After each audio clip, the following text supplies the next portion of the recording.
ज्ञानस्वरूपं निजबोधरूपं योगीन्द्रमीशं बहुरोगिदैत्यं श्रीमद्गुरुं नित्यमहं नमामि। श्रीमद्गुरुं नित्यमहं नमामि। ॐ जं ब्रह्मा वरुणेन्द्र रुद्रमरुतः स्तुवन्ति दिव्यैस्तवैः वेदैः साङ्गपदक्रमोपनिषदैः गायन्ति यं सामगा ध्यानावस्थिततद्गतेन मनसा पश्यन्ति यं योगिनो यस्यान्तं न विदुषुरासुरगणा। देवाय तस्मै नमः। देवाय तस्मै नमः। ॐ नारायणं नमस्कृत्य नरं चैव नरोत्तमं देवीं सरस्वतीं व्यासं ततो जयमुदीरये। ॐ लक्ष्मीनारायणाभ्यां नमः। ईश्वराभ्यां नमः। इष्टदेवेभ्यो नमः। गुरुदेवेभ्यो नमः। स्थानदेवेभ्यो नमः। ग्रामदेवेभ्यो नमः। एतत्कर्मधामदेवेभ्यो नमः। सर्वेभ्यो देवेभ्यो नमो नमः। बोले लक्ष्मी नारायण भगवान की बोले कार्तिक मास की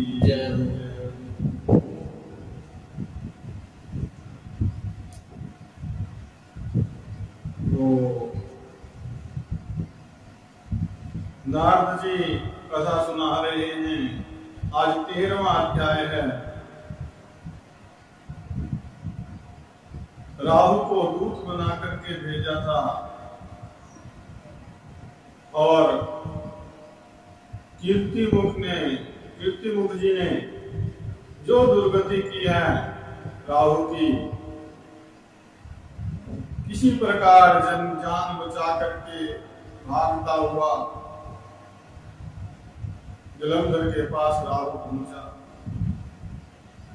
और वहां का वृतांत सुनाया।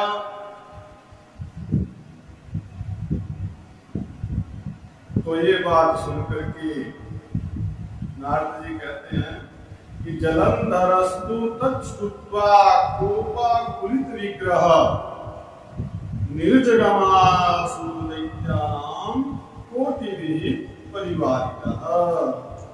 ये सुनकर के क्रोध से कांपते हुए शरीर वाला वो जलंधर जो है करोड़ों दैत्यों को लेकर के शीघ्र निकल पड़ा और गच्छतोऽस्याग्रतः शुक्रो राहुर दृष्टि पथे भवत् मुकुटश्च पतद भूमौ मेघात्मस्खलितस्तदा। जब वो जाने लगा तो कुछ अपशकुन होते, कुछ अपशकुन हो। क्या क्या अपशकुन हो गए कि जाते जाते उसको शुक्र और राहु दिखाई दिया। मुकुट जो है भूमि पर गिर पड़ा और वेग के मारे वो स्वयं भी नीचे गिर गए। अच्छे लक्षण नहीं। फिर भी दैत्यों की सेना से युक्त सैकड़ों विमानों से आकाश ऐसे भर गया जैसे वर्षा ऋतु में मेघ से भर जाता है। वर्षा ऋतु में जैसे आकाश में बादल छा जाते हैं, भर जाता है आकाश, इस प्रकार जो है राक्षसों की सेना से युक्त जो उनके विमान थे उनसे आकाश भर गया। और उसके उद्योग को, उसके इस कार्य को देख करके इंद्र आदि सब देवता जो है अलक्षित हो गए, चुप गए और छुप करके भागे। भाग करके कहाँ गए? भगवान शंकर जी की शरण में गए, शिव जी की शरण में पहुंच गए और जाकर के वो प्रार्थना करने लगे। प्रार्थना की। देवता बोले, हे स्वामी, हे प्रभु, क्या आप इन देवताओं की आपत्ति को नहीं जानते? देवता किस प्रकार पीड़ा पा रहे हैं, और यदि जानते हैं तो प्रभु हमारी रक्षा के निमित्त इस सागर नंदन को मार दीजिए, बचा लीजिए। इति देव वचः श्रुत्वा प्रहस्य विकभद्वयः महाविष्णुं समाहूय वचनं चेदं तब्रवीत्। देवताओं के वचन सुन करके शिव जी ने कुछ हंस करके महाविष्णु भगवान को बुलाया। बुला करके कहा, क्या कहा कि जलंधरः कथं विष्णु नैहतः संगरे त्वया तद्गृहं चापि यातोऽसि त्यक्त्वा वैकुण्ठमात्मनः। हे विष्णु, आपने संग्राम में जलंधर को मारा क्यों? भगवान जानते हैं, समझते हैं विष्णु भगवान, तो उसको मारा नहीं, ये तो कोई बात नहीं, बल्कि उल्टे अपना स्थान वैकुंठ छोड़ करके आप उसी के घर में जाकर के रहने लगे। ये आपने क्या? तो विष्णु जी कहते हैं कि महाराज, वो तुम्हारे अंश से उत्पन्न हुआ है, और जो जलंधर है वो प्रभु आपके अंश से उत्पन्न हुआ है, और इसलिए समुद्र से उत्पन्न हुआ आपके अंश द्वारा, तो लक्ष्मी जी का भाई भी है, और इस कारण उसको संग्राम में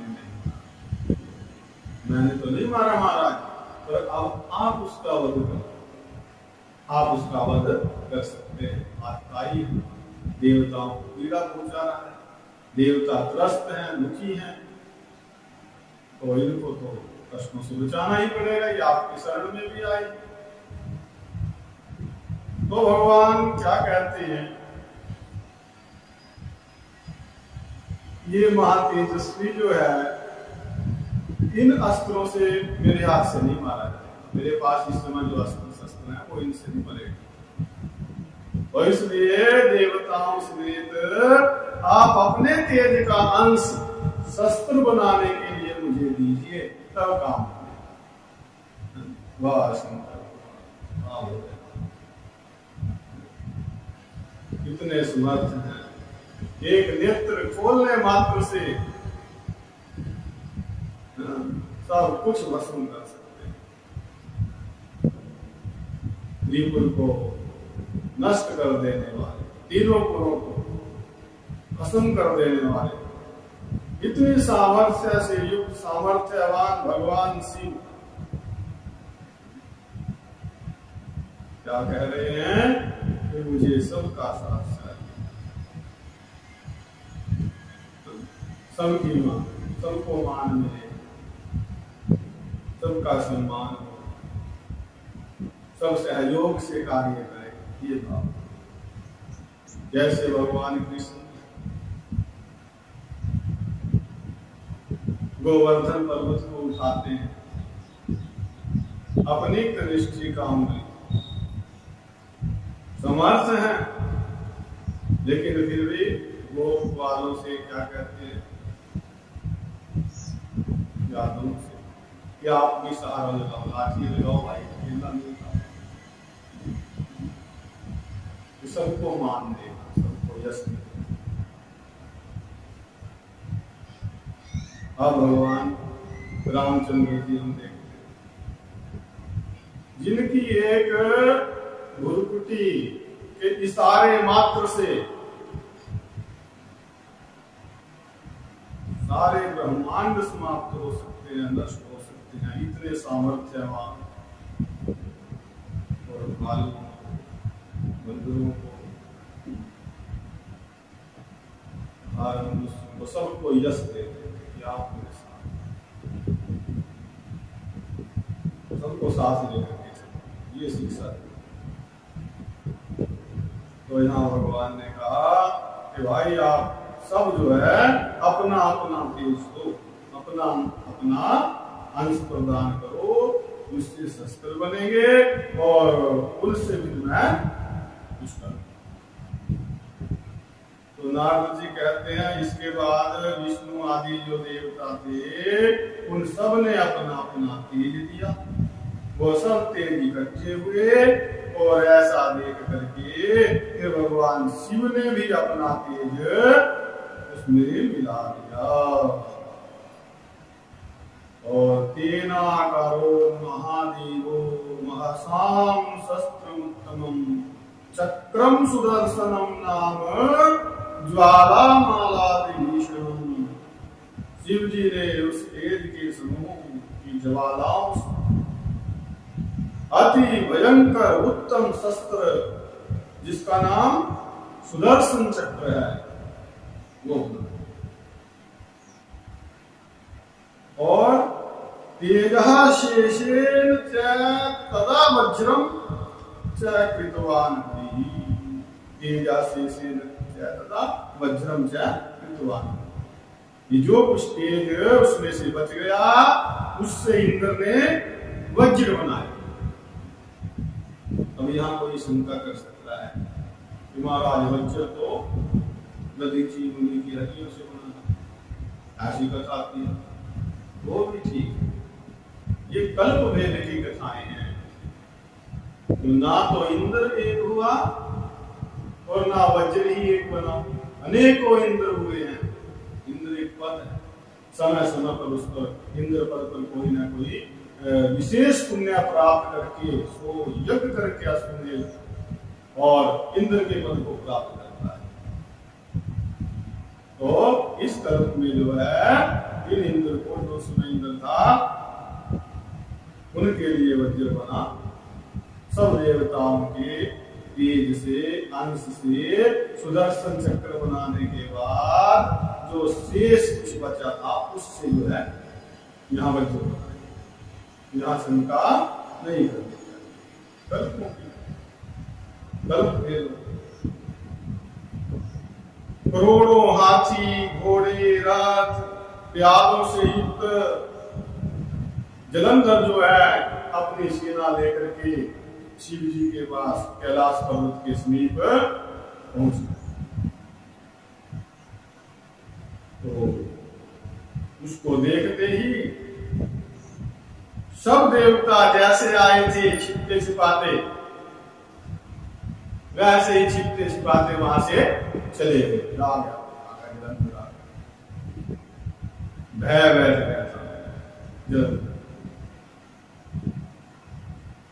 और जो शिवगण थे भगवान शंकर जी के गण,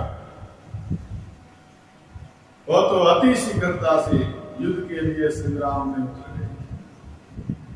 इसके बाद शिव जी की आज्ञा से नंदी जी, गणेश जी, स्वामी कार्तिक जी और भी गण ये युद्ध के लिए दुर्मद होकर के कैलाश पर्वत से शीघ्र उतरे और तदंतर जो है कैलाश के समीप की भूमि में शिव और दैत्यों में शस्त्रास्त्रों से घोर संग्राम। ये युद्ध भी आनंद देने वाला होता है वीरों के लिए ना।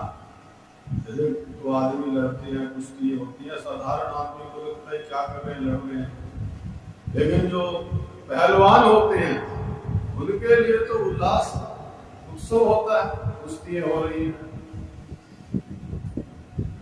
तो वीरों को आनंद देने वाले भेरी मृदंग शंख हाथी घोड़े रथ, इनके शब्दों से नादित पृथ्वी जो है, इनके नाद से नादित पृथ्वी कांपने लगी और शक्ति तोमर बाणों के समूह मूसल प्रकाश पट्टिस आदि शस्त्रास्त्रों से व्याप्त होकर के आकाश ऐसे शोभायमान हुआ जैसे पुलकाओं से आच्छादित हो। जैसे दीपावली को आतिशबाजी होती है आकाश में, मारे हुए जो हाथी घोड़े थे उनसे भूमि ऐसे शोभित हो रही थी मानो गिराए गए पर्वतों के शिखरों के खंड से आच्छादित हो रही।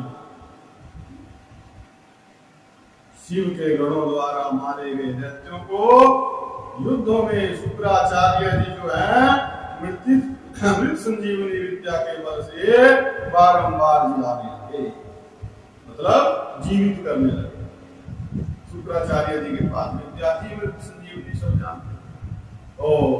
दैत्य जो मारे जाते थे युद्ध में उनको जीवित कर देते थे। और उसे देख करके व्याकुल होकर के भयभीत होकर के सब गणों ने देव महादेव से शुक्राचार्य के इस कार्य को बताया क्या आप लोग कर रहे हो महाराज, हम तो मारते हैं राक्षसों को और वो जो है जीवित कर देते हैं। जब भगवान शंकर ने सुना और अपने गणों को भयभीत देखा तो अनुरुद्र मुखात् कृत्या बहुवा दीव भीषणा ताल जंघा दरी वक्रा सतना पीड़ित भूहा। तो उसी समय जो है भगवान रुद्र के मुख से अति भयंकर और ताड़ वृक्ष के समान जांघों वाली, और मुख उसका कैसा था, दरी वक्त्रा बताया, दरी गुफा के समान। वो अपने स्तनों से वृक्षों को पीड़ित करती हुई प्रकट हुई और एक कृत्या प्रकट। भगवान शंकर के मुख से एक कृत्या बहुत लंबी चौड़ी गुफा के समान उसका मुख है। और जैसे ही हुई भगवान शंकर के मुख से बाहर निकली वो कृत्या भक्षयंती महासुरा। उसने युद्ध भूमि में आकर के बड़े बड़े असुरों का, जो बड़े बड़े राक्षस थे जिससे शिवगण भयभीत हो रहे थे या जिनको मार देने से शुक्राचार्य को जीवित कर देते थे, पहले तो उनका भक्षण किया। युद्ध के मैदान में आई और खा गई, खाने लगी। और फिर शुक्राचार्य को क्या भार्गवम स्वभगे धृत्वा जगामान प्रहितानुभा। और शुक्राचार्य को अपने भग में छिपा करके अंतर ध्यान हो करके आकाश में चली गई। शुक्राचार्य जी ने अंतर ध्यान ले गई शुक्राचार्य जी। और अब जो है सबसे बड़ी मुसीबत जो थी, परेशानी थी बनी हुई शुक्राचार्य जी हैं, अब उनको पकड़ा हुआ देख करके शिवगण जो है प्रसन्न हो गए। प्रसन्न हो युद्ध में दुर्मद होकर के दैत्यों की सेना को फिर हर्ष से मारने लगे। इसके बाद गणों के भय से पीड़ित दैत्यों की सेना इस तरह छिन्न भिन्न हो गई जैसे कि पवन के वेग से ताड़ित तिनकों का समूह निकल जाता है। और भगनाम गण भयात् सेनाम दृष्ट्वा मत्स्युतायु निशुम्भ शुम्भ सेनान्यो कालनेमीश्च वीर्यवान्। गणों के भय से भागी हुई सेना को देख करके फिर शुंभ और निशुंभ दोनों सेनापति और बलवान जो कालनेमी है, जो जालंधर का ससुर भी है, ये तीनों ही बलवान योद्धा क्रोध युक्त होकर के युद्ध के मैदान, और ये तीनों महाबली वर्षा ऋतु के वेग के समान, बादल के समान बाणों की वर्षा करते हुए गणों की सेना को रोकने लगे। और इसके बाद जो है दैत्यों के सर समूह टिड्डी दल के समान आकाश और दिशाओं में भर और उन्होंने गणों की सेना को कंपायमान कर दिया। तो शिव के गण थे, उनको कंपायमान कर दिया। सैकड़ों बाणों से विंधे रुधिर की धारा को छोड़ते हुए गण जो है जैसे वसंत ऋतु में ढाक के वृक्ष होते हैं, लाल लाल ही दिखाई देते हैं उसमें, और कुछ नहीं दिखता, उनपे लाल लाल फूल लगे होते हैं, पत्ता भी नहीं होता। ऐसे उस ढाक के वृक्ष के समान लाल रंग के सिवाय कुछ नहीं दिखाई देता। ऐसे लाल लाल फूल में भीगे रक्त से नहाए हुए जैसे। और उसी समय गिरे और गिराए गए छिन्न भिन्न सब गण संग्राम भूमि को छोड़ करके चले गए। और जब वापिस हुए